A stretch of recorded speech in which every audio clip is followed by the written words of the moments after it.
Welcome back to What the Flop, where we're still doing the case of Lily Allen.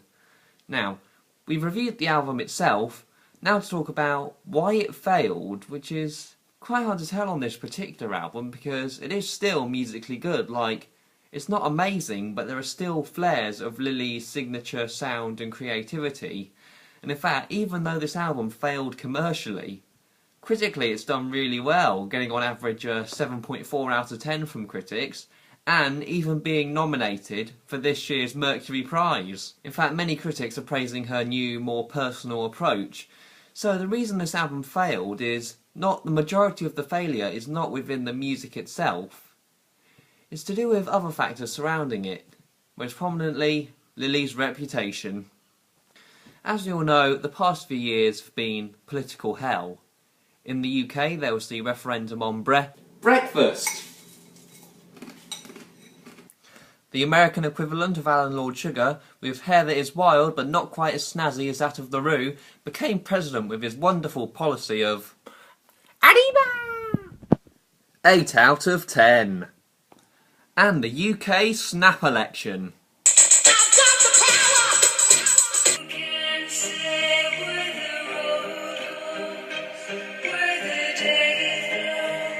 These issues have led to enraged argument after enraged argument, becoming one great big mass of negativity. And as a result, anything that is linked to politics or these political crises becomes associated with the same negativity. And it's fair to say the same thing has happened with Lily. And in fact, this is worsened by the fact that during these political instances where it's on the news constantly, in the press, people go to the media as a form of escapism from all of this, be it be music, TV, film, etc., which can make the issue even more enraging when these issues have then moved on to these escapism forms as well. And yes, I am talking to you, Jimmy Kimmel. Lily has been extremely open on her left-wing beliefs, with some of her claims including blaming the Grenfell disaster on the Tories, claiming the rest of the world hates Britain all because of slavery. Really, it's because of annoying neighbours mowing the lawn next door. And infamously, in regards to the migrant crisis, I apologise on behalf of my country. I'm sorry for what we've put you through. Wow, Lily, thanks for apologising on my behalf. I'm really grateful for that. In fact, listen to what she said after getting nominated for the Mercury Prize. Finally, what would you do with the prize money if you won? I'd put it into my post-Brexit marketing account. Probably to pay for visa applications. So yeah, as expected, many people, me included, disagreed with Lily Allen's political views, with many associating her with being the sort of virtue-signalling celebrity, those who go on about morality and all that sort, but then don't enact upon their actions, such as when Lily said that she would definitely 100%, and I quote, house refugees in her house. And as of yet, she either has not or has barely done that. And if I even read at one point how she let some stay in her home and they would then refuse to leave. Even the left wing seemed to disagree with her. I had a friend at college who was a communist, and when I asked him about her political views, he just pushed her aside, saying she was just part of the SJW liberal side of the left wing. So yeah, that really says it all. As is to be expected, the press instantly latched onto this. The Daily Mail, the Daily Express, etc., cultivating the ingenious nickname Silly Lily. A marvellous play on Wacko Jacko that I'm sure any 5-year-old could have come up with. Hence, the press gave Lily an unfavourable, political associated public image, as there seemed to do with any celebrity who does not want to play the publicity game with them. But then again, that shouldn't really have been the case. I mean, tons of celebrities, musicians in particular, have had political issues and controversies and bad public images, yet are still massively successful. I mean, take a look at Kanye West, for instance. This year, he's frequently been one of the most hated celebrities, and has especially been in this past year with the press moaning, "Oh look, he supports Trump," and the TMZ revealing the speech he made where he said the now infamous quote among pop culture, I guess, that slavery is a choice. And in fact, not only yet his album Yay has still been massively successful. In fact, I swear at least half the track list entered the top 40 in this country. Which begs the question, why has Lily fared differently? The answer is in the music.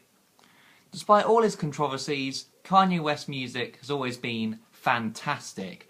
And I myself am a mega fan of him and think, despite all, he's just a genius when it comes to music. His sound is always pristine, perfect. He's just a perfectionist in the studio, and he's constantly updating and reinvigorating his sound from the traditional pop-influenced hip-hop on his first two albums, which are perfectionately produced, to the more electronic sound on Graduation and 808s and Heartbreaks, to the more mechanical, aggressive and heavily produced stuff, in fact celebrity lyric-based stuff on My Beautiful Dark Twisted Fantasy, Yeezus and all the later stuff. That more chaotic vibe.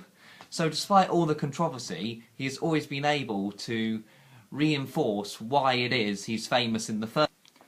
Lily had initially solved this problem because even in the late 2000s she still had that terrible public image in the press, with them stretching out comments she'd made as to say, oh, she said this about Kylie, oh, she said this about Geldof, oh, she said this about Katy Perry, etc. And then them going, oh, look, she punched a photographer, etc. But let's face it, who hasn't wanted to whop the paparazzi bastards at some point or another? But Lily's music was fantastic, brilliantly catchy, great mix of genres with the electropop and the ska all mixed together in a great big mixing pan of pop brilliance, and with all the unique personality, with how the contrast of the sweet poppy voice to the dark, biting personal lyrics. However, that all started to change when her music started to suffer, and that came in on her album Sheezus, the third one. In my opinion, Sheezus is a terrible album. It got mixed reviews from critics, and it just sounds more like a pop singer trying to impersonate Lily as opposed to it being Lily herself, as shown on the title opening track, in which it's her dissing off various celebrities. I mean, that's what the press image of Lily is. It's like she's become the satire they tried to make her. The lyrics seem to be trying to talk about female empowerment but without having any clear views or points to make on the topic, and the music itself wasn't even that catchy. So pop music that isn't intelligent but yet also isn't that catchy or fun to listen to, that's music that just doesn't have a point. Two singles did enter the top 10, those being Air Balloon and Hard Out Here, but as we kind of know, it's not how high a single reaches in the chart, it's how long it can stay in there. Hence why Electric Feel by MGMT think only reached about 33 in the chart, yet to date has sold over 500,000 copies in this country. Whereas both of Lily's singles entered the top 10, but then dropped out like a stone, and still haven't reached any form of BPI certification. As a result, Lily's sales plunged massively, with UK sales per album dropping from 1 million to 100,000, a total of 90%. So, Lily's music had lost favour with the public, and this is worsened by the fact that there was no attempt to bring it back. On No Shame, Lily said she was aiming to make an album that was more distinctly anti-commercial, which probably explains why the singles from it and the pop tracks on it tend to fall flat, or lack the catchy hooks her previous stuff has. And so, as a result, the public has not taken to this album well, as shown by the 3.5-star rating on iTunes, which kind of says something when on iTunes people tend to either go for a 1-star review or a 5-star review. So this album really has split opinion down the line. So, going back to our maths and stats, bad music reputation plus bad public reputation equals only 3 weeks on the UK albums chart. So that is how we have the fall of Lily Allen. And has she deserved it? No, she herself hasn't. But as for the music, well, here's how I think No Shame ranks. Basically, it's an improvement on her last album, and I love how she's managed to continue her signature sound whilst also updating it to keep it fresh. And plus the more personal slow ballads are brilliantly done. I think the lyrics are haunting and help just unveil Lily as a person herself. However, as said, the anti-commercial of it results in the more pop and single bass tracks falling absolutely flat due to their lack of hooks, catchiness, or anything to make them stand out against her previous hit singles. And as good as the ballads are, the sheer number of them on this album leads to oversaturation, which can make it quite a dragging listen. A solid 5.9 out of 10, as pink as Lily's current hairdo.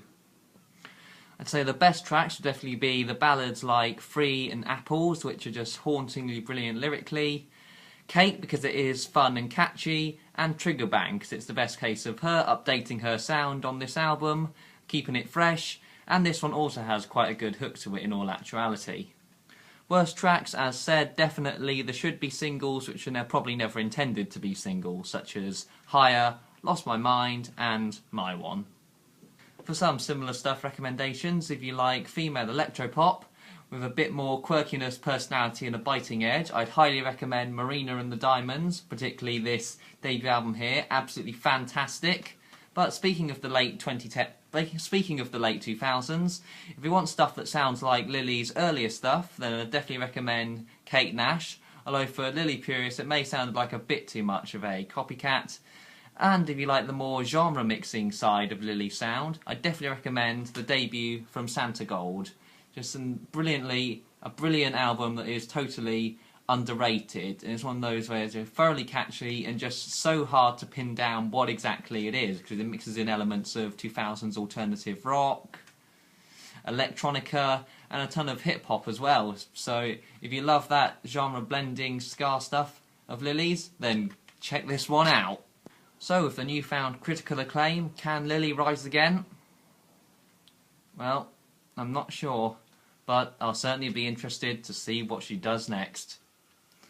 That is all from What the Flop. Tune in next time to see what other unfortunate souls I'll be taking a closer look at.